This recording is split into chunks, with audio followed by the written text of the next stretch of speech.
June 19, 1944. 10:03 a.m. 24,000 feet above the Philippine Sea. The radar operator's voice cracked through the ship's intercom, high and thin with something that wasn't quite panic yet, but would be soon. Not a squadron, not a formation. A wall. 374 Japanese aircraft climbing out of the western haze like a biblical plague, the largest single aerial strike ever launched at sea. Lieutenant Junior Grade Nathaniel Lockhart sat strapped into Hellcat number F-19, alone in a cockpit that smelled like burnt oil and borrowed time. The Pratt & Whitney R2800 Double Wasp radial engine in front of him wasn't running smooth.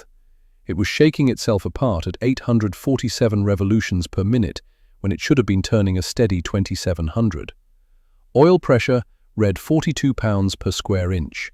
Minimum safe operating pressure was 40. He had minutes, not hours. The difference between flight and a smoking hole in the Pacific. The supercharger rattled in its housing like loose teeth in an old man's jaw. Any maintenance officer in the Navy would have red-tagged this aircraft without a second thought. Any normal morning, Lockhart would have taxied back to the line, climbed out, and let the mechanics shake their heads and pull the cowling. This wasn't a normal morning. The deck officer's arm dropped. Steam howled into the catapult piston. The Hellcat lurched forward like it had been rear-ended by a freight train doing 60. 3.2 times the force of gravity crushed Lockhart into his seat. His teeth clicked together. The short deck screamed past in a blur of grey paint and tie-down chains. For one terrible heartbeat, the nose dipped toward the ocean. Then the propeller bit air. The Hellcat clawed upward, slow and relentless, dragging 8,000 pounds of aluminum and weaponry away from the waves. Lockhart shoved the stick forward, trading altitude he didn't have for speed he desperately needed. At 15,000 feet, he punched through a layer of scattered cumulus. The oil smear across his windscreen got worse. He leaned forward, squinting through a clean sliver of plexiglass on the side panel, flying by feel and 24 years of refusing to quit when things got difficult. The radio crackled. Vector 270, Angels 20, many bogies. Repeat, many bogies. Lockhart reached down and twisted the volume knob all the way to the left. Silence flooded the cockpit. He didn't need voices telling him what the sky already showed. Ahead of him, climbing out of the haze like a swarm of angry wasps, the Japanese strike force materialized. Not a formation, a migration. 50 aircraft in the nearest cluster alone, more beyond. Judy dive bombers in loose, ragged lines, torpedo planes skimming low over the whitecaps, and circling above them all, the Zeros. Mitsubishi A6M5Es, beautiful, deadly, and hollow as paper lanterns. One Hellcat with a dying engine and ammunition that every expert said would cook off in the wing guns and turn him into a fireball. Lockhart checked his gauges again. Oil pressure, 41. Climbing, not falling. The leak was slow, slower than he'd feared. He did the calculations in his head while his hands worked the controls. Callaway had tightened the seal, said it would give him 25 minutes if he was gentle with the throttle. Combat would start in 12. That left him 13 minutes of margin. Tight, but possible.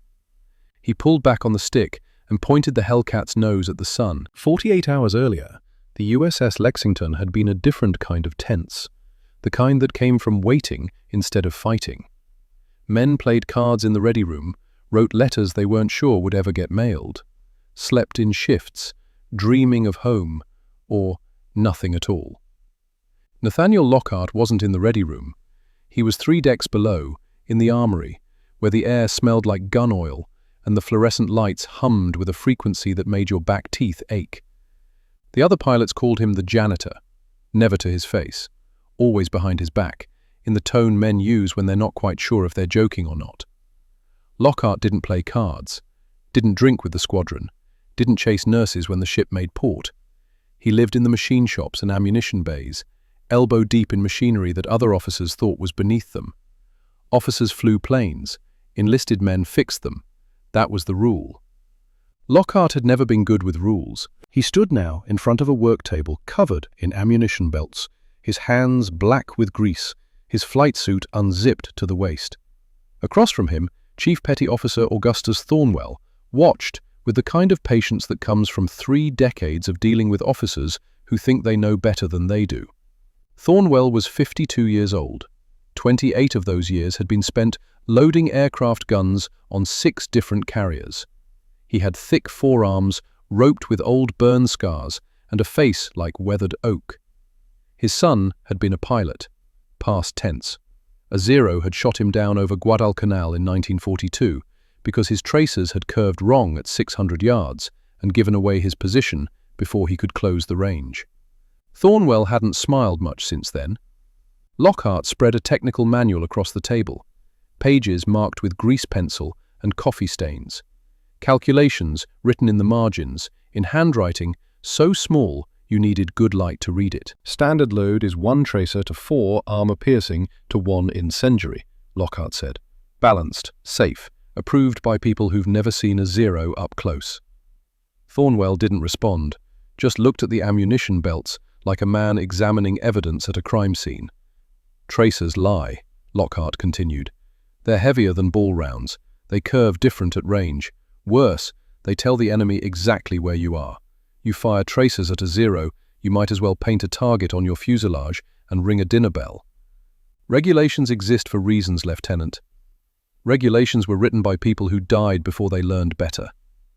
Thornwell's jaw tightened. For a moment, Lockhart thought the chief might throw him out. Instead, Thornwell reached into his pocket and pulled out a photograph, black and white, creased down the middle.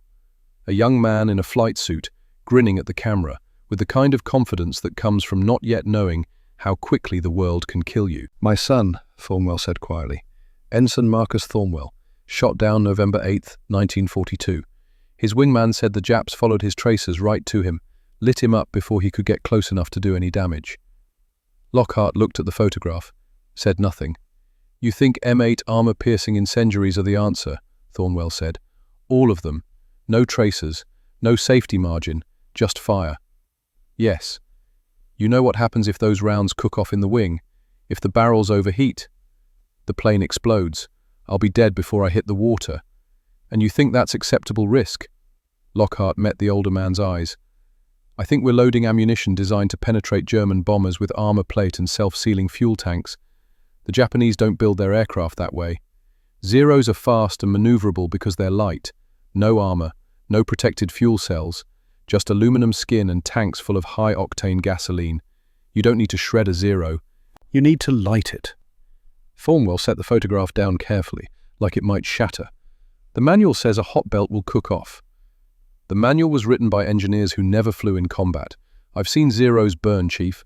I've seen them take a dozen 50 caliber rounds and keep flying because the bullets punched clean through without hitting anything critical. But when they catch fire, Lockhart paused. They don't limp home, they come apart in the air. The silence stretched. Above them, boots thundered across the hangar deck. Someone shouted orders. The carrier's routine continued, indifferent to the conversation happening in its steel belly. Finally, Thornwell spoke. How many rounds per gun? 400. All M8. No tracer, no ball, just incendiary. That's 2,400 rounds total. If you're wrong, if I'm wrong, you can tell my mother you warned me. Thornwell looked at the photograph again. At his son's face, frozen in a moment before the world taught him the cost of visible ammunition. Then he looked at Lockhart, really looked at him, and saw something he recognized. The kind of determination that gets men killed or makes them legends, and sometimes both. You load them yourself, Thornwell said. I'll supervise, but if Commander Graves finds out, he won't. And if you jam on the first pass, then I die. But the next pilot who tries this will know what not to do. Thornwell nodded slowly. Get your hands clean. This is going to take all night. It took 6 hours. They worked under flickering lights while the rest of the ship slept.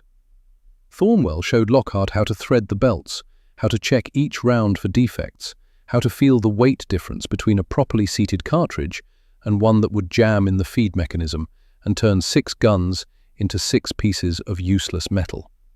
The M8 rounds gleamed under the work lights, each one packed with a pyrophoric compound that would ignite on impact, burning at temperatures hot enough to turn aluminium into molten rain.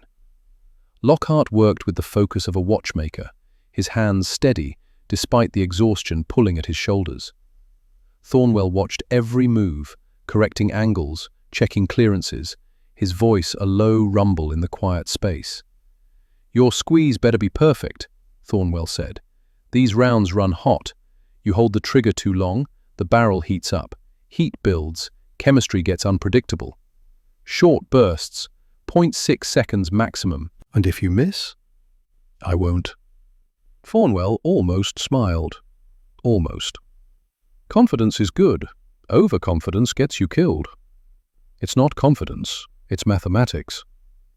By 0400 hours, all 6 guns were loaded.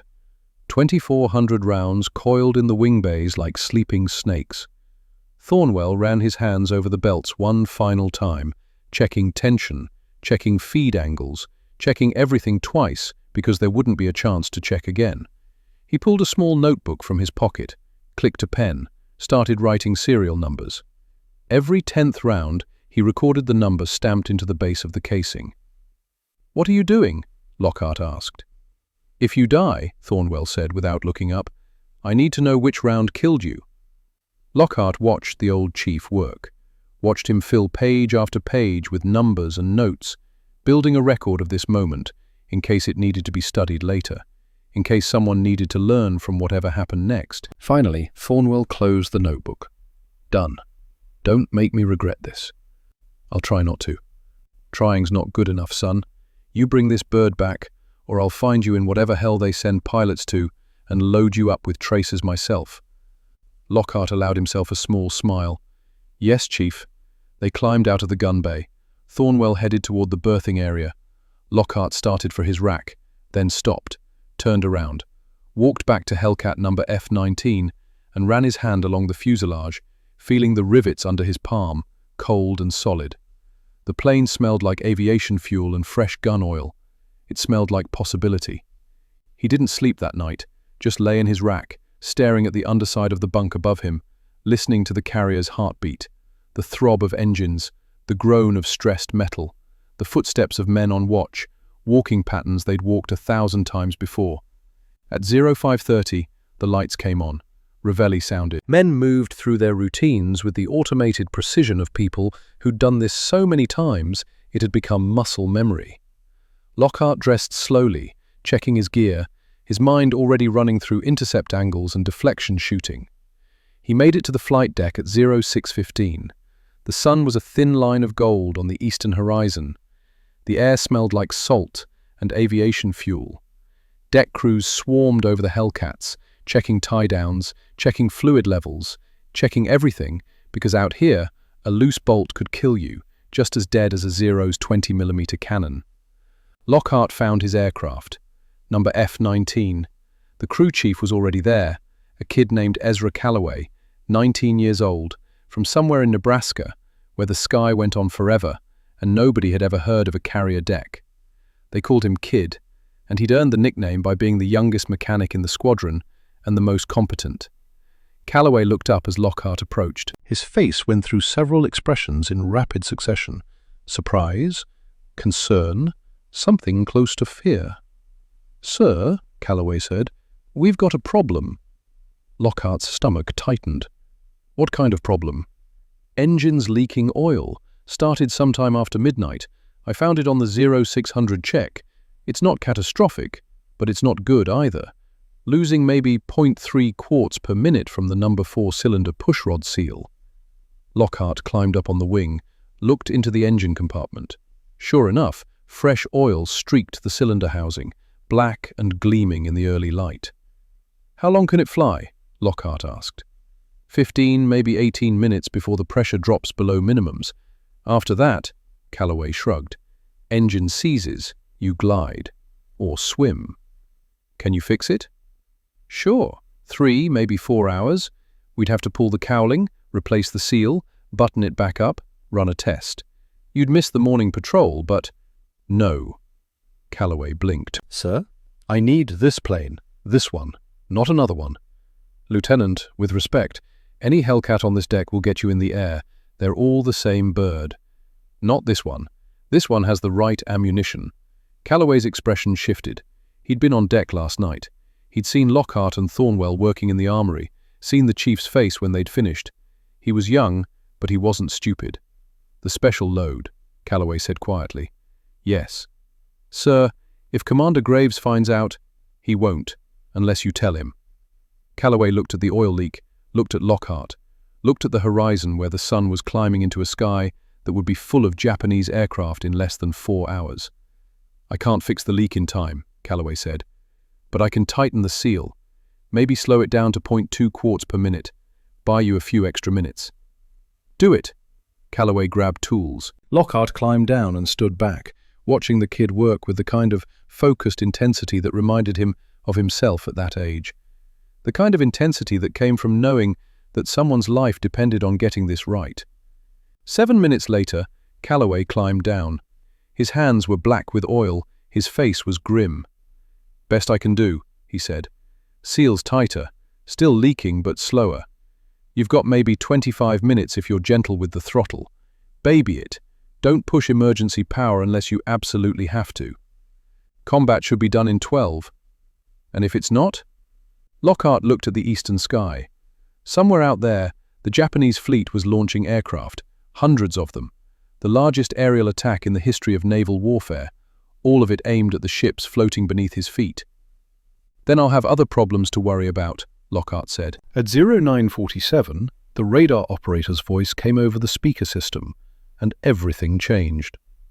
Contact. Bearing 270, range 100 miles, altitude mixed 15 to 20,000. Count is... The operator's voice faltered. The count is solid. Repeat, contact is not discrete targets. Contact is solid wall. In the ready room, pilots looked up from their cards. The room went quiet. Someone dropped a coffee cup. It shattered on the deck, brown liquid spreading like blood. Lieutenant Commander Dalton Graves stood up.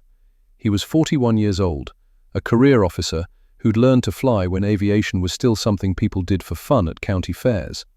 He had ice-grey eyes and a voice that could cut through engine noise. All pilots, man your aircraft. This is not a drill. Launch in 15 minutes. The ready room exploded into motion. Men grabbed helmets, grabbed navigation boards, grabbed anything that wasn't nailed down, and ran for the flight deck. Lockhart moved with them, but his mind was already in the cockpit, already running calculations. 100 miles at 300 knots closure meant 20 minutes to contact, maybe less if the Japanese were pushing their throttles. Figure 12 minutes to get airborne and climb to intercept altitude. That left 8 minutes to position, to find an angle, to do something that would matter. The flight deck was chaos. Organized chaos, but chaos nonetheless. Deck crews sprinted between aircraft, pulling chocks, disconnecting tie-downs, shouting directions that nobody could hear over the roar of engines starting one after another. The smell of exhaust washed over everything, thick and acrid. Lockhart reached F-19. Calloway was already there, standing on the wing, holding the canopy open. "Good hunting, sir," Calloway said. Lockhart climbed in, settled into the seat. The cockpit wrapped around him like a familiar coat, every switch and lever exactly where his hands expected them to be. He went through the startup checklist from memory while Calloway helped him with the harness straps, pulling them tight across his shoulders and lap. Battery on, fuel mixture rich, throttle cracked, magnetos to both. He hit the starter. The R2800 coughed, hesitated, then caught with a roar that Lockhart felt in his chest. The whole aircraft shook. The vibration was wrong, rougher than it should have been, the engine complaining about the seal that wouldn't hold, and the oil that was slowly bleeding away into the slipstream. Lockhart watched the gauges. Oil pressure climbed to 42 pounds per square inch and stopped. 42. 2 pounds above the red line. 2 pounds between flight and failure. He looked at Calloway. The kid gave him a thumbs up, but his face was tight with worry. Lockhart nodded. Calloway jumped down and pulled the wheel chocks. Lockhart advanced the throttle and the Hellcat began to roll, following the deck director's signals, moving into position behind the other fighters already taxiing toward the catapult. 3 aircraft ahead of him, then 2, then 1, then it was his turn. The deck crew hooked the catapult bridle to the launch bar under F-19's belly. Lockhart ran the engine up to full power, feeling the whole airframe strain against the holdback fitting. The noise was incredible. All around him, other Hellcats were launching, being flung into the sky at intervals measured in heartbeats. The deck officer raised his arm, held it. Lockhart took a breath, checked his gauges one last time. Oil pressure 41. 41 was close enough. The deck officer's arm dropped. The catapult fired. 3.2 times gravity crushed Lockhart into his seat. The Hellcat accelerated from 0 to 90 miles per hour in less than 3 seconds. The deck screamed past in a grey blur. The bow of the ship disappeared beneath him, and suddenly there was nothing but ocean and air. The nose dipped. For one terrible second, Lockhart thought the engine would quit, thought he'd cartwheel into the water, and that would be the end of Nathaniel Lockhart and his theories about ammunition. Then the propeller bit, and the Hellcat clawed upward. Lockhart pulled back on the stick, trading speed for altitude, climbing into the morning sky. Below him, the Lexington shrank to toy boat size. Around him, other Hellcats formed up, joining into sections, into divisions, into a squadron. The radio crackled with traffic. Graves's voice cut through the chatter. "Flight, form on me. Vector 270. We're going out to meet them." Lockhart looked at his altimeter. 8,000 feet. He needed 24,000. The Hellcat's climb rate was listed as 2,980 feet per minute, but with the engine running rough, he was getting maybe 2,100. He did the calculations. 16,000 feet to climb, 2,100 feet per minute, 7.6 minutes. The oil was leaking at 0.2 quarts per minute. Callaway had said 25 minutes to failure.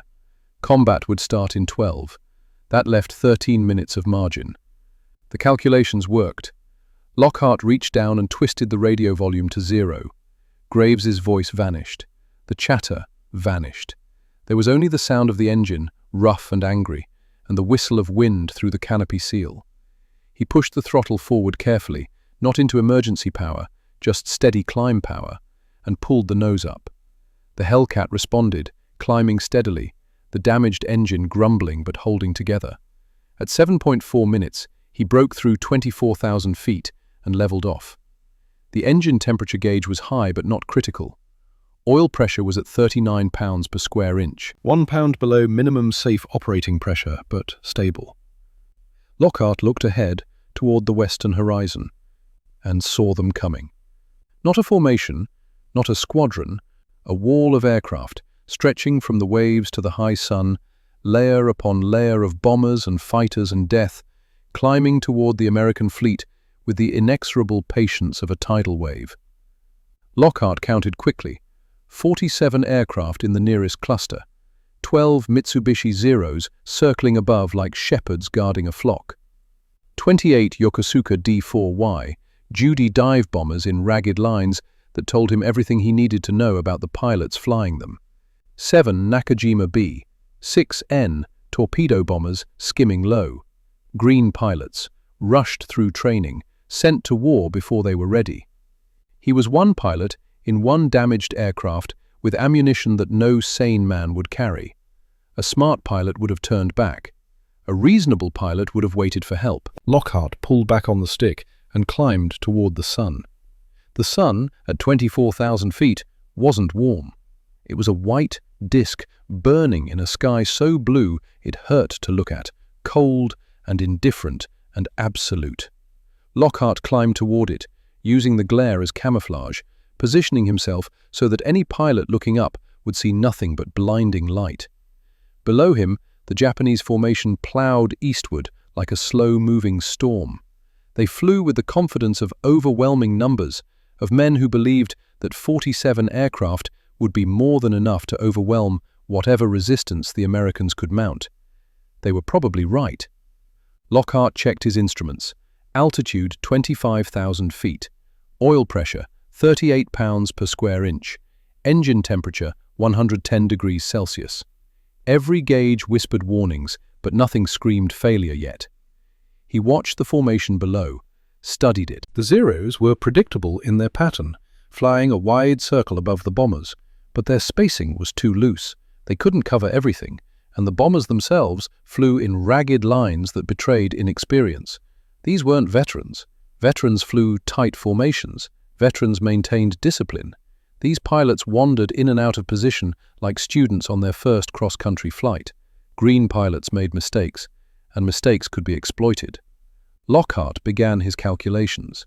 The F-6 F-3 Hellcat weighed 8,000 pounds fully loaded. The Pratt & Whitney R2800 produced 2,000 horsepower. Maximum speed 380 miles per hour in level flight. In a dive, with gravity adding velocity, the Hellcat could push past 420 knots. The Mitsubishi A6 M50 weighed 3,700 pounds empty. The Nakajima Sakai engine produced 1,130 horsepower. Maximum speed 351 miles per hour. Better climb rate than the Hellcat, better turn radius. But in a dive, the Zero's lightweight construction became a liability. Control surfaces stiffened. The aircraft shook itself apart if pushed past 410 miles per hour. Weight was the advantage. The Hellcat fell faster, dove harder, could use vertical maneuvers that would tear the wings off a Zero. Lockhart eased the throttle back slightly. The engine temperature dropped 2 degrees. Oil pressure stabilized at 38. Not good, but stable. He could work with stable. He selected his first target, a Yokosuka D4Y3 Judy dive bomber, flying 200 yards wide of the main formation. Probably a young pilot struggling to hold position. The Judy was a beautiful aircraft in its way. Sleek lines, inline engine, fast for a dive bomber. But like everything the Japanese built, it sacrificed protection for performance. No armor plate behind the pilot's seat. No self-sealing fuel tanks. Just aluminium skin and 47 gallons of high-octane aviation fuel waiting for a spark. Lockhart rolled inverted and pulled. The Hellcat's nose dropped toward the ocean far below. Gravity grabbed the aircraft and accelerated it earthward. The airspeed needle began to climb. 300 knots, 350, 400. The vibration smoothed out. At these speeds, the Hellcat flew like it was on rails, solid, predictable, a brick with wings, falling with purpose. Lockhart pulled out of the inversion, rolling upright as he dove, keeping the sun behind him. The Judy grew larger in his gun sight. He could see the rear gunner now, hunched over his Type 92 machine gun, scanning the sky, but looking in the wrong direction. Looking east, where the American fighters were supposed to come from. Not above, not from the sun. Range 800 yards, still too far. The M2 Browning was accurate to 1,000 yards, but Lockhart wanted certainty, not possibility. He wanted to see rivets, wanted to count panel lines, 600 yards. The rear gunner turned, caught a flicker of movement, started to swing his gun around. 400 yards. Lockhart could see the pilot's head in the cockpit, could see the bomber's wing roots, where the fuel tanks lived. 300 yards. Lockhart centered the pipper on the wing root and pressed the trigger. The Hellcat shuddered as all 6 Browning M2 machine guns fired simultaneously. 4,500 rounds per minute, 75 rounds per second. The noise was catastrophic, even through the engine roar and the wind scream. Lockhart held the trigger for 0.6 of a second and released. 45 rounds. 7 from each gun walking across the Judy's wing route at 2,800 feet per second. The effect was immediate and absolute. The wing root erupted in white flame. Not the orange-red of burning fuel, white, magnesium bright. The pyrophoric compound igniting on impact, burning at temperatures that turned aluminium into liquid metal. The fuel tank ruptured. 47 gallons of aviation gasoline met 2,000-degree heat. The Judy didn't burn. It exploded. One moment it was an aircraft. The next, it was a rolling fireball, tumbling end over end toward the Pacific, shedding burning pieces of airframe like a comet shedding debris. Lockhart didn't stay to watch. Speed was life. He pulled back hard on the stick, trading the violent energy of the dive for altitude, zooming back up toward the sun before the other pilots could understand what had happened. The Hellcat climbed. 2,000 feet, 3,000, 4,000. Lockhart blinked away the bright spots in his vision and checked his instruments. Oil pressure, 37. Temperature, 114. Ammunition counters showed 2,355 rounds remaining. 45 rounds expended. Time elapsed, 0.6 seconds. Below him, the Japanese formation rippled. Pilots craned their heads, searching for the attacker, looking for a squadron, looking for multiple aircraft, looking for anything that made sense. They didn't understand yet that it was one aircraft, one man, one damaged Hellcat with ammunition that worked exactly the way it was supposed to. Lockhart rolled over and selected his second target, another Judy, deeper in the formation. Riskier. If he overshot, he'd fly straight into the guns of a dozen aircraft. But this bomber was holding steady course toward the fleet, and that couldn't be allowed. He dove again. 420 knots. The wind screamed. The airframe groaned. The rough engine smoothed out at high speed, the vibration fading into a steady throb that Lockhart felt in his chest. The rear gunner saw him this time, saw him early. The Type 92 machine guns swung around and began firing. Thin streams of rounds reached out toward the diving Hellcat. Tracers, bright in the morning sun, 23 rounds fired in 3 seconds. 2 of them hit. One punched through the leading edge of the left wing, missing the fuel tank by 8 inches. The other hit a structural rib and stopped, lodging in the aluminium. Lockhart didn't flinch, didn't deviate, just kept the dive angle steady, kept the pipper centered, and waited for the range to close. 350 yards, 300, 250. At 220 yards, he fired again. This burst lasted 0.7 of a second. 52 rounds. The incendiaries walked up the Judy's fuselage from tail to engine cowling. The first rounds sparked off the armored ring around the rear gunner's position. The next rounds punched through the thin aluminum skin into the fuel system. The last rounds hit the Aichi Atsuta engine. Magnesium flared white-hot. The engine cowling disintegrated. The propeller tore loose from the shaft, spinning away like a child's toy, tumbling toward the ocean 3 miles below. The Judy pitched up violently, the sudden loss of the propeller's mass shifting the aircraft's center of gravity. The pilot fought the controls. Lost. The bomber rolled inverted and began to fall, trailing thick black smoke. Lockhart saw the pilot bail out, saw the canopy jettison, saw the man tumble free and the parachute blossom at 14,000 feet. 2 kills. Less than 2 minutes elapsed since the first trigger pull. Lockhart checked his counters. Ammunition remaining, 2,303 rounds, 97 rounds expended, oil pressure 36 pounds per square inch. The numbers were holding. Below him, the formation was breaking apart, the neat lines dissolving into chaos as pilots weaved and searched and tried to understand what was killing them. The Zeros above were rolling over, diving out of their patrol pattern, hunting. Lockhart climbed back to 26,000 feet and watched them come. 12 Zeros, 12 of the most maneuverable fighters ever built. They dove together, a coordinated attack, except their coordination was slightly off. They turned too wide. They chased individually instead of in pairs. Green pilots, just like the bomber crews, rushed through training, sent to war before they were ready. 1 Zero separated from the pack, trying to cut off Lockhart's climb.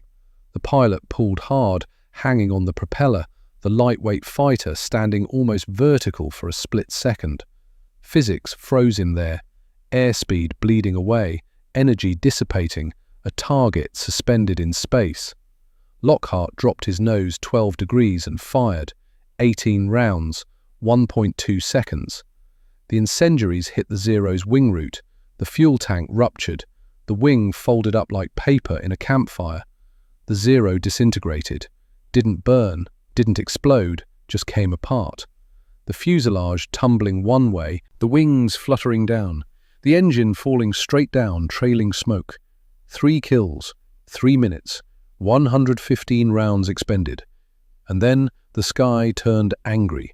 11 Zeros converged on his position, not coordinated, not disciplined, just angry and hunting. Lockhart looked up through his canopy and saw them coming, their wings flashing as they rolled and dove together. The easy kills were over. The brawl had arrived. Oil pressure dropped to 35 pounds per square inch. The engine was running past Callaway's estimate. Every second that ticked by was a second that shouldn't exist. Lockhart's hands were steady on the stick. His breathing was controlled. Slow inhale through the nose, slow exhale through the mouth. 4 counts in, 4 counts out. Keep the heart rate down, keep the vision clear. 11 zeros diving at 400 miles per hour, relative closure, meant 15 seconds to impact. Lockhart had 15 seconds to decide how he wanted to die or how he wanted to live. Most pilots would have tried to turn and fight, would have pulled into the attack, trading energy for angles, trying to get a gun solution before the Zeros shredded them. That was suicide. The Zero could outturn any American fighter ever built. In a sustained turning fight, the Hellcat would lose every time. Lockhart didn't turn. He pushed the stick forward. The Hellcat didn't descend. It fell. Lockhart shoved the throttle to the firewall and pointed the nose straight down. The airspeed needle jumped. 400 knots. 420. 450. The aircraft began to shake. Not the rough vibration of the damaged engine. This was the airframe protesting. Rivets straining, aluminum flexing, control surfaces beginning to stiffen as dynamic pressure built up. Behind him, the Zeros followed, and immediately began to shake harder. Their lightweight construction, their beautiful, sleek airframes that made them so deadly in a dogfight, became anchors in a vertical dive. The control surfaces stiffened, the wings flexed. At 430 miles per hour, the first Zero pulled out, the pilot fighting controls that felt like they were set in concrete. At 450 miles per hour, 3 more Zeros pulled out. Lockhart kept diving. 470 knots. The Hellcat groaned. The wings bent upward in a curve that would have terrified any engineer. Oil streaked across the windscreen in thick black lines. The engine temperature hit 119 degrees Celsius. He counted to 3, then hauled back on the stick. 6 times the force of gravity crushed him into the seat. The blood drained from his head. His vision grayed at the edges, tunneling down to a small circle of clarity in the center. Black spots crawled across what remained. His anti-G suit inflated, squeezing his legs and abdomen, trying to keep blood in his brain. The Hellcat came out of the dive in a screaming zoom climb, bleeding speed but gaining altitude. Lockhart knifed underneath the bomber formation, using the Japanese aircraft themselves as cover. The Zeros couldn't fire without risking their own bombers. He turned their numbers into a shield. At 18,000 feet, he leveled off. His vision cleared. The grey receded. He took a breath and tasted copper. His nose was bleeding. He wiped it with the back of his glove and checked his instruments. Oil pressure, 34. Temperature, 117. Fuel, 68%. Ammunition, 2,231 rounds. Above him, one Judy bomber drifted alone, separated from the formation by the chaos. Its belly was exposed. The pilot was blind to anything above him. Lockhart pulled up into a gentle climb, timed his approach between the violent shudders of the struggling engine. At 200 yards, he centered the pipper and tapped the trigger. Short burst. 0.8 of a second. 60 rounds. The incendiaries hit the center fuel tank. The vapor cloud inside ignited. The center section of the bomber blew outward in a brutal white flash. Burning aluminum and fuel mist expanded in a sphere. The cockpit section separated, the tail separated, the wings folded and fell. 4 kills. Lockhart flew through the edge of the debris field. Pieces of the bomber hammered his wings like gravel on a tin roof. Something large hit the canopy. The plexiglass starred but didn't shatter. More debris rattled across the fuselage. He came out the other side, checked the wings, scorched, dented, but intact. The engine coughed once, twice, then steadied. Oil pressure held at 34. Lockhart looked back. The sky behind him was littered with parachutes, white silk drifting toward the Pacific. 4 bombers gone, 4 crews in the water. He rolled the Hellcat over and looked for his next target. Found it immediately. Another Judy, lagging behind the formation. Black smoke trailing from the engine. The pilot was already in trouble, fighting to keep the damaged bomber airborne. Pressing on, trying to complete the mission, trying to deliver his bomb to an American ship. Determined. Doomed. Lockhart cut the corner and advanced the throttle into emergency war power. The engine temperature needle climbed into the red zone. 124 degrees Celsius. The engine could run like this for maybe 3 minutes before something melted or seized. 3 minutes was enough. He closed to point-blank range. 100 yards, 75, 50. He could see the rear gunner fighting a jam, hands frantic on the bolt of the Type 92, trying to clear a spent casing. The gunner looked up. Their eyes met for a fraction of a second. The gunner was maybe 20 years old, smooth face, wide eyes. Lockhart squeezed the trigger. 1.1 seconds, 82 rounds. The tail sheared off. The bomber snapped in half. The forward section tumbled. The rear section disintegrated. The pilot was thrown clear as 2 burning pieces fell toward the ocean. 5 kills. Lockhart checked his ammunition counters. 2,113 rounds remaining. 287 rounds fired. 5 aircraft destroyed. The Navy standard was 400 rounds per kill. He was using 1/7 of that. But the engine was dying. Oil pressure dropped to 33 pounds per square inch. Temperature, 126 degrees. The number 4 cylinder was misfiring every 3 seconds now. A rough bang that shook the whole airframe. Lockhart did the calculation. He had maybe 90 seconds before the engine seized completely. 90 seconds to find one more target. One more bomber between him and the fleet. He scanned the sky. The formation was scattering. The neat lines completely dissolved.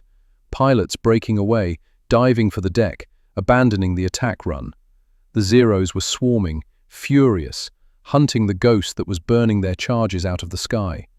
And there, 2.3 miles ahead, one Judy bomber flying straight and level, alone, determined, heading directly for the fleet. Lockhart checked the geometry. The bomber was at 16,000 feet, distance to the American ships, 11.8 miles. Bomber speed, 198 miles per hour. That was 290 feet per second. Distance to fleet was 62,000 feet. Time to impact, 214 seconds. Lockhart's current speed was 340 miles per hour, 500 feet per second. Closure rate, 210 feet per second. He was 8,700 feet behind the target. Time to intercept, 41 seconds. He had 41 seconds to close the range and 90 seconds before his engine quit. The numbers worked. Barely. He advanced the throttle. The engine screamed. Oil pressure dropped to 32. Temperature climbed to 127. Something in the engine made a sound like tearing metal. Lockhart ignored it, focused on the bomber growing larger in his gun sight. 40 seconds, 35, 30. At 22 seconds, the oil pressure gauge hit 31 pounds per square inch. The needle quivered. The engine began to rattle in a way that meant internal parts were coming loose. 15 seconds. The bomber filled his windscreen. He could see the pilot's head, could see the rear gunner's position, empty now. 10 seconds. Oil pressure dropped to 30. 5 seconds. The engine missed, caught, missed again. Lockhart waited, calculated the deflection. The bomber was flying straight, but the wind at altitude was pushing it slightly right. He needed to lead by 6 feet. He aimed where the target would be, not where it was, and pulled the trigger. 1.3 seconds. 97 rounds. Every gun firing. The incendiaries walked across the Judy's fuselage, hit the wing root, punched through aluminium skin into the fuel system, found the vapor, found the spark. The bomber didn't explode. It tore in half. The clean break of catastrophic structural failure. The tail section spun away, the nose section pitched down. The pilot ejected as the cockpit tumbled. 6 kills, 8 minutes, 384 rounds fired, and the engine quit. Not a sputter, not a gradual wind down. One moment the R2800 was turning, the next moment it wasn't. The propeller windmilled in the slipstream, freewheeling, powerless. Silence flooded the cockpit. After 47 minutes of 2,000 horsepower roar, Lockhart could hear his own heartbeat, 130 beats per minute. Fast, but controlled. He was at 17,000 feet. The USS Lexington was 9.7 miles away, 51,000 feet horizontal distance. The F6F3 Hellcat had a glide ratio of 11:1 at optimal glide speed. 17,000 feet altitude meant he could glide 187,000 feet, maximum range. He needed 51,000 feet. The physics worked, if he flew perfectly, if the wind cooperated, if nothing else went wrong. Lockhart trimmed for 110 knots, best glide speed. The Hellcat settled into a gentle descent, 700 feet per minute, smooth, predictable. Below him, the Japanese strike force was dying. American fighters from other squadrons had arrived. The sky was full of tracers and burning aircraft and parachutes, and Lockhart glided through it in silence, a ghost among the chaos. The radio crackled. Battery power brought it back to life without his input. Commander Graves's voice cut through the static. "Who the hell was shooting at our ships? Somebody just fired on the fleet." Lockhart looked down. Black puffs of anti-aircraft fire dotted the sky around him, 5-inch shells from the destroyers and cruisers below. The gunners had seen an aircraft approaching and opened fire. They couldn't tell friend from foe at this distance. A shell detonated 200 feet to his right. The concussion wave hit the Hellcat and slapped it sideways. Shrapnel rattled across the fuselage. Lockhart felt the impact through the control stick. He checked the gauges. Everything still worked, still gliding, still descending, still heading home. Another shell burst, closer this time, 100 feet. Shrapnel punched 3 holes in the left wing, none critical. The Hellcat kept gliding. Lockhart pushed the stick forward slightly, increasing descent rate, getting lower, faster, below the gun's effective ceiling, below the radar, below death. At 5,000 feet, the anti-aircraft fire stopped. The gunners realized what they were shooting at. Lockhart keyed the microphone. First words he'd spoken since taking off. "Lexington, this is Hellcat 19er. Coming home. Dead stick. Request straight-in approach." The reply came back immediately. 19er, Lexington. Cleared straight in. Deck is yours. Status? Lockhart glanced at his gauges. Oil pressure 0. Temperature dropping as the dead engine cooled. Fuel tanks showing fumes. Ammunition counters showing 2,113 rounds still loaded. He looked back over his shoulder. 6 columns of smoke marked where Japanese aircraft had fallen from the sky. "Status green," Lockhart said. His voice cracked slightly. He cleared his throat. "Tell Chief Thornwell to get more of those rounds ready." The Lexington rose from the ocean. The flight deck looked impossibly small. Lockhart lined up on the centerline and began his final descent. At 200 feet, he reached for the landing gear handle, pulled it down. Hydraulic pressure was gone with the engine. The gear fell free. Gravity extended. The left main locked. The nose gear locked. The right main hesitated. The indicator light flickered. Yellow. Not green. Not locked. Lockhart had 60 seconds to decide what to do about it. He spent 45 of those seconds doing nothing, just flying the approach, maintaining airspeed, keeping the glide path stable. At 15 seconds from touchdown, the right main indicator turned green. The gear locked. Lockhart crossed the ramp at 88 knots, 4 knots above stall speed. He cut the throttle that was already cut and let the Hellcat drop. The wheels hit the deck hard. The tailhook caught the number 3 wire. The Hellcat jerked to a violent stop, the whole aircraft compressing on its landing gear. Then stillness. Lockhart sat in the cockpit and breathed, just breathed. His hands were shaking now, the adrenaline draining away. He popped the canopy. Salt air rushed in. He unstrapped and stood on wobbly legs. The deck crew was running toward him. Chief Thornwell at the front, Kid Calloway right behind, Commander Graves pushing through the crowd. Lockhart climbed down from the wing and stood on the deck. He held up 6 fingers. The deck crew stopped, stared. Thornwell reached him first. The old chief looked at Lockhart, looked at the battered Hellcat. then walked to the gun bay access panels and popped them open. He reached inside and pulled out an ammunition belt. Still heavy. He counted quickly. His face went pale. "Holy Mary, Mother of God," Thornwell whispered. Calloway looked over his shoulder. "Chief?" Thornwell turned to face the crowd, held up the ammunition belt. 6 kills, and he still got over 2,000 rounds left. The noise came then. Disbelief mixed with recognition, mixed with respect. Graves pushed through. His face was red. "Lockhart, explain, now." Lockhart looked at his squadron commander. "M8 armor-piercing incendiary, sir. All of them. No tracers." Chief Thornwell supervised the load. Graves turned to Thornwell. The old chief stood at attention. "We can discuss regulations later," Graves said. "Right now I need to know if this works." Thornwell knelt by the gun ports, ran his hands over the barrels. They were barely warm. No scorching, no heat damage. "It works, sir," Thornwell said. 6 confirmed kills, 384 rounds expended. That's 64 rounds per kill. Navy standard is 400.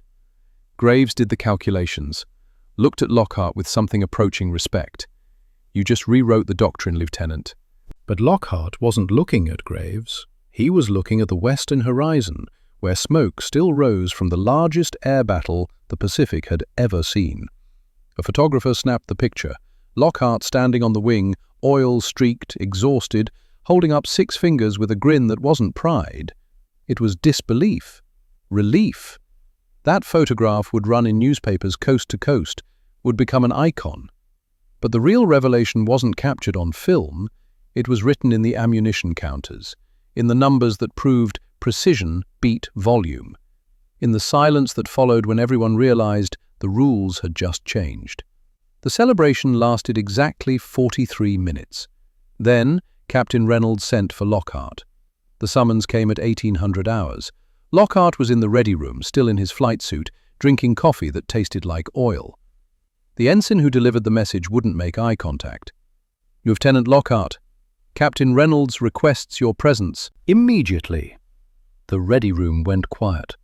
Lockhart set down his coffee and followed the ensign through the ship's corridors, up 3 levels, past the mess deck, where men were already hearing exaggerated versions of what had happened. Captain Reynolds' office was small and efficient. No personal effects, just charts and reports and the accumulated paperwork of running a warship. Reynolds himself was 58 years old, with silver hair and eyes that had seen too many young men die to be impressed by anything anymore. He gestured to a chair. Lockhart sat. Reynolds didn't speak immediately, just looked at a report on his desk. The after-action summary from Commander Graves. Finally, Reynolds looked up. "You saved the fleet today." "Thank you, sir." "Don't thank me yet." Reynolds leaned back. "You also broke direct orders. Commander Graves specifically forbade modifications to standard ammunition loads. You disobeyed." Chief Thornwell supervised that. "I know what Chief Thornwell did, and I know why." Reynolds tapped the report. 6 confirmed kills, 384 rounds expended. Revolutionary. Lockhart waited. There was always a but. "But," Reynolds continued, "if the Navy officially acknowledges that your ammunition load was superior to standard doctrine, we open ourselves to liability. Families of pilots killed in action could argue that their sons died because we issued inferior ammunition. They could sue, demand investigations, ask why we didn't know this 18 months ago. Sir, with respect, I'm not finished." Reynolds' voice was steel wrapped in velvet. "You proved that these rounds are more effective against Japanese aircraft. That's valuable intelligence. Intelligence we will absolutely use. But we cannot credit you publicly." The words landed like hammer blows. "You're going to bury it. We're going to implement it quietly. Within 3 weeks, every fighter squadron in the Pacific Fleet will have access to modified ammunition loads. But the official reports will show standard distribution of credit. Your 6 kills will be divided among the squadron. You'll be credited with 2. The rest will be listed as unknown friendly or shared kills. And Chief Thornwell will receive a private commendation and orders to keep quiet." Reynolds' expression softened slightly. "Son, I'm giving you something more valuable than public recognition. I'm giving you the ability to keep flying. If I credit you officially, you become a symbol. Symbols get pulled off the line and sent on war bond tours. You'd shake hands and give speeches while other men do the fighting. Lockhart looked at his hands, still stained with oil and grease from the night before. I don't want speeches, Lockhart said quietly. I want to finish this war. Then we're agreed.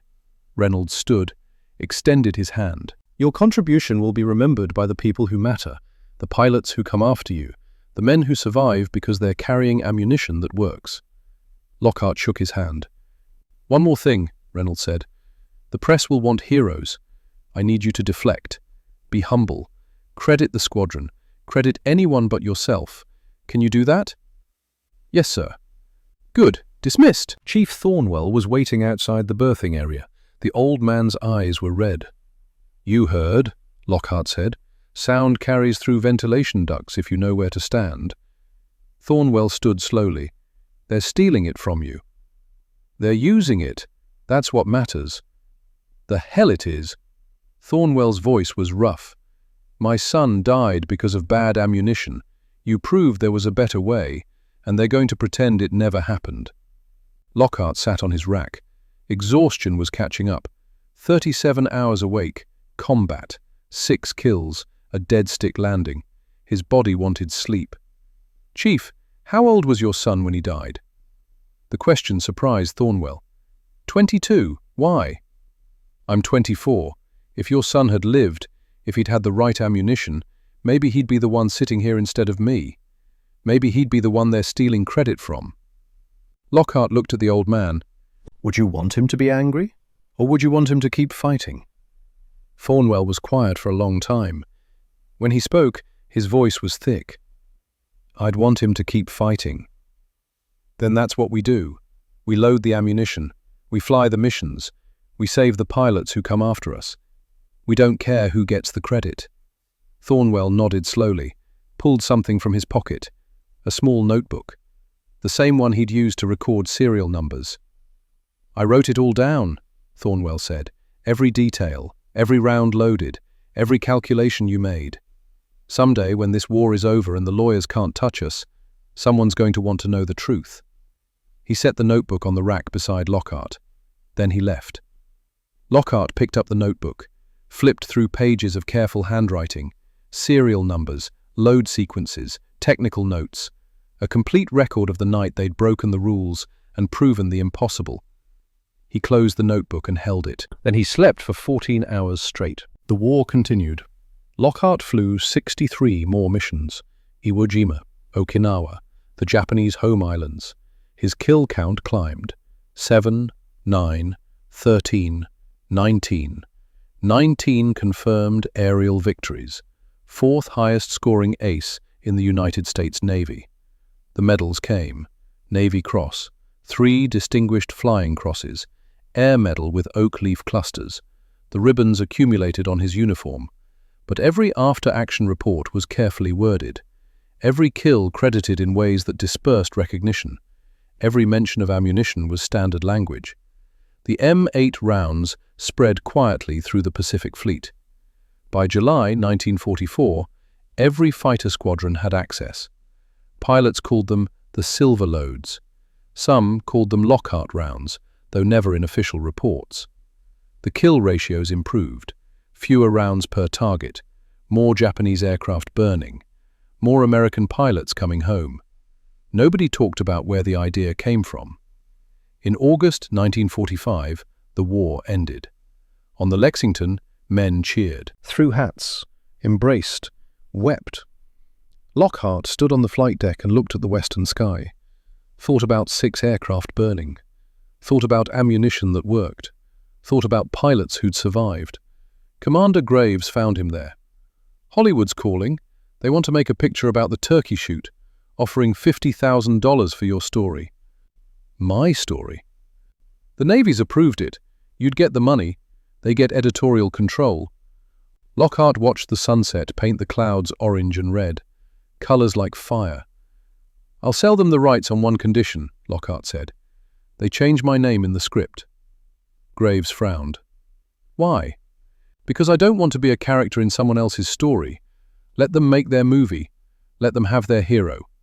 But it won't be me. What name do you want them to use? Lockhart thought about Captain Reynolds, about being ordered silent, about having his contribution erased. Dalton Morrison, Lockhart said. Use the commander's first name and the captain's last name. Graves stared. That's petty. That's honest. They wanted me quiet. I'm being quiet. But if Hollywood's going to make money off what happened, they should at least know I remember.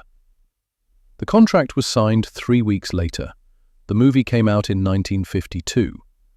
Sky Warrior, starring John Wayne as Lieutenant Dalton Morrison. Lockhart watched it once, sat alone in a Los Angeles theater, and saw a version of June 19, 1944 that was simultaneously accurate and completely false. The aircraft were right. The tactics were right. The ammunition load was mentioned. But the man on screen wasn't him. He walked out before the credits finished. Civilian life was quiet and slow. Lockhart moved to California, got a job at a bank in Pasadena, processing mortgage applications. His co-workers were pleasant people who'd never been shot at, never calculated intercept angles, never smelled burnt oil and cordite. They asked occasionally about his service. He deflected. Flew fighters in the Pacific, did my part. The newspaper ran stories about returning veterans. Lockhart's name appeared sometimes. Lieutenant Nathaniel Lockhart, 19 confirmed victories, currently residing in Pasadena. After the third article, a reporter showed up, young man with a notepad, and questions about the turkey shoot. Is it true you shot down 6 aircraft in 8 minutes? The official record shows I was credited with 2, Lockhart said. But the unofficial record? I don't discuss unofficial records. The reporter tried 3 more times. Lockhart declined. Eventually, the reporter found other veterans who enjoyed talking. Life settled into routine. Wake, work, home, sleep. The violence of 1944 became something that happened to someone else. In 1973, Kid Calloway found him. Ezra Calloway was 58 now, though everyone still called him Kid. He'd left the Navy in 1946, gotten an engineering degree, became a professor at Caltech. He showed up at Lockhart's office unannounced. Lockhart didn't recognize him at first. Then Calloway grinned. "Sir, permission to interrupt?" Lockhart stood, shook his hand. "You don't have to call me sir anymore, Kid." "Old habits?" Calloway looked around. "This is where you ended up?" "Someone has to process mortgages."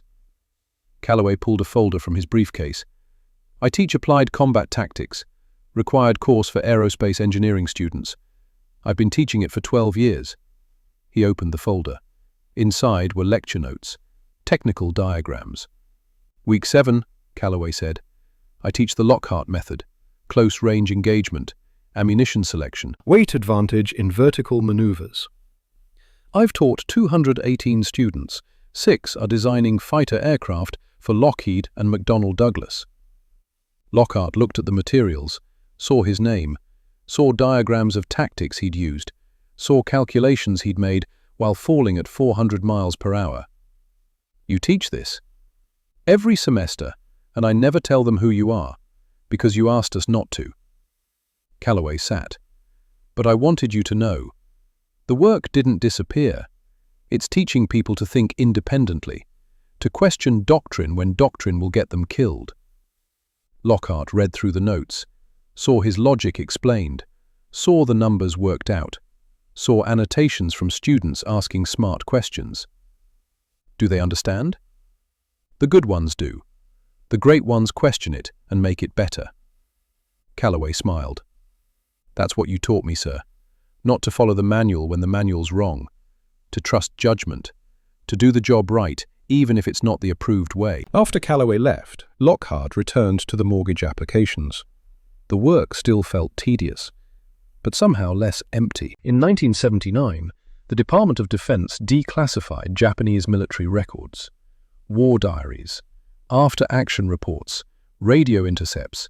Dr. Vincent Aldridge, a military historian, was working through documents at the National Archives when he found something interesting. Japanese records from June 19, 1944. The Imperial Japanese Navy's report was brutally honest. 374 aircraft launched, 218 lost, 59% casualties. But buried in the appendices was a tactical note. Unknown American fighter employed non-tracer ammunition. Pilots unable to locate attacker despite visual search. 6 aircraft destroyed in rapid succession by invisible fire. Recommend investigation of enemy ammunition technology. Aldrich cross-referenced the timing, the location, found discrepancies in American records, found aircraft losses attributed to unknown friendly that matched the Japanese timeline exactly, found Nathaniel Lockhart's name in a footnote. In 1983, Aldrich showed up in Pasadena with a briefcase full of documents. Lockhart was 63, retired, living in a small house with a garden he tended meticulously. He answered the door and found a stranger with intense eyes. "Mr. Lockhart, I'm Dr. Vincent Aldrich, military historian. May I have a moment?" Lockhart almost said no, but something in the man's expression stopped him. Earnestness. "Come in." They sat in the living room. Aldrich spread documents across the coffee table. Japanese reports, American summaries, radio transcripts, ammunition logs. "Sir," Aldrich said, "I believe history owes you 4 kills. The official record shows 2 on June 19, 1944. But I have Japanese records confirming 6 aircraft destroyed by a single attacker using non-tracer ammunition in your exact time frame." Lockhart looked at the documents, saw his younger self in military bureaucracy. Lieutenant J.G. Lockhart, F6, F3 Hellcat, departed 10:06, returned 10:31. Ammunition expended, 384 rounds. The Japanese knew, Lockhart said quietly. They knew someone was using different ammunition. They recognized it was effective. Aldrich pulled out another document. "This is a technical analysis from August 1944. They'd captured downed American aircraft and examined the ammunition. They noted the high percentage of M8 rounds. They recommended countermeasures." "What kind?" "Better armor, self-sealing tanks, doctrinal changes to avoid close-range combat." Aldrich looked at Lockhart. "They were defending against what you proved." "Why are you telling me this?" "Because the record is incomplete. Because you deserve credit. I'd like to write a paper, set the record straight." "No," Lockhart said. Aldrich blinked. "Sir, I don't want the credit. The pilots who came after me, the ones who survived because they had better ammunition, they're the credit. The work speaks for itself. But, Dr. Aldrich, I appreciate the research, but I made peace with this 40 years ago. History doesn't owe me anything. The men who came home are who I fought for. They got to live." Aldrich gathered his documents slowly, disappointment clear on his face. "For what it's worth, what you did was remarkable. What Chief Thornwell and Kid Calloway and I did, it wasn't just me. Chief Augustus Thornwell died in 1998. He was 106. Lockhart felt something tighten in his chest. Was it peaceful? According to his obituary, yes. His family donated his effects to the Naval Aviation Museum, including a diary from his time on the Lexington. A diary. Yes, sir. Detailed notes about ammunition loads. Specific entries about June 18th and 19th, 1944. Aldrich smiled slightly. The museum hasn't catalogued it yet, but when they do, historians will read it. They'll know. After Aldrich left, Lockhart sat alone, thought about Thornwell keeping records, building proof, making sure the truth survived. That night, Lockhart wrote a letter to the Naval Aviation Museum, told them about the ammunition loads, about the calculations, about Thornwell's expertise and Calloway's support, about everything that had made June 19th, 1944 possible. He didn't mail it, just folded it carefully and put it in a desk drawer. The truth was written down. Nathaniel Lockhart died on March 17th, 2003. He was 83. Heart failure. Quick and painless. The obituary was brief. Nathaniel Lockhart, 83, Navy veteran and retired banker, died Tuesday. He served as a naval aviator in World War II, earning the Navy Cross and 3 distinguished flying crosses. He was credited with 19 aerial victories. The funeral was small: a niece from Oregon, 3 former co-workers, and Ezra Calloway, 78, still called Kid. Calloway gave the eulogy. He taught me to think, to question, to trust judgment when the manual didn't make sense. I've passed that lesson to hundreds of students. They've passed it to thousands more. That's his legacy. Not the kills, not the medals, the idea that innovation requires courage. After the service, Calloway approached the niece, asked about personal effects. There's not much. He lived simply. Did he keep papers, service records? There's a desk with documents. I haven't gone through it. I'd like to help, if you'll allow it. She agreed. 3 days later, Calloway sat in Lockhart's house and went through the desk, found mortgage documents, tax returns, letters, and in the bottom drawer a folded letter, addressed to the Naval Aviation Museum but never sent. Calloway read it carefully, twice. Then he put it in his pocket. 2 weeks later, he mailed it to the museum, added his own cover letter explaining who Nathaniel Lockhart was, what he'd done, why it mattered. The museum catalogued it immediately, filed it with Chief Thornwell's diary, which had been sitting in storage since 1998. In 2008, the Navy declassified complete after-action reports from the Marianas Turkey shoot. Computer analysis cross-referenced kill times, locations, ammunition expenditure. Found 6 aircraft destroyed by a single pilot whose ammunition usage was 1/7 the fleet average. Found Nathaniel Lockhart's name. The official record was quietly corrected. 2 kills became 6. Nobody made a press release. The file was simply corrected and refiled. But in 2009, the Naval Aviation Museum opened a new exhibit on Pacific theater tactics. One section focused on ammunition technology, featured a display about M8 rounds. In the center, Chief Augustus Thornwell's diary, open to June 18, 1944, and the photograph of Lieutenant Nathaniel Lockhart standing on F-19's wing, holding up 6 fingers. The placard read, "Innovation in Combat: How Non-Tracer Ammunition Changed Pacific Air Warfare." Modern F/A-18 pilots training at Naval Air Station Oceana study the exhibit, learn the Lockhart method, learn to close range before firing, learn that technology helps, but judgment saves lives. They don't memorize his name, but they carry his lesson. In 2024, a young pilot stands in the Naval Aviation Museum. She's 24 years old, the same age Lockhart was. She reads the placard, studies the photograph of a man with 6 fingers raised, reads Thornwell's diary through the glass. Her instructor stands beside her. "Remember this," he says, "the manual isn't always right. Sometimes you have to prove it wrong." She nods, absorbs the lesson. Outside, the sun sets over Pensacola Bay, the same sun that burned over the Philippine Sea 80 years ago. The invisible fire burns on, not in the sky, in every question asked, every rule examined, every determined soul who refuses to accept that this is how it's always been done. Lockhart never wanted to be remembered, but the lesson refused to die, and maybe that was always the point.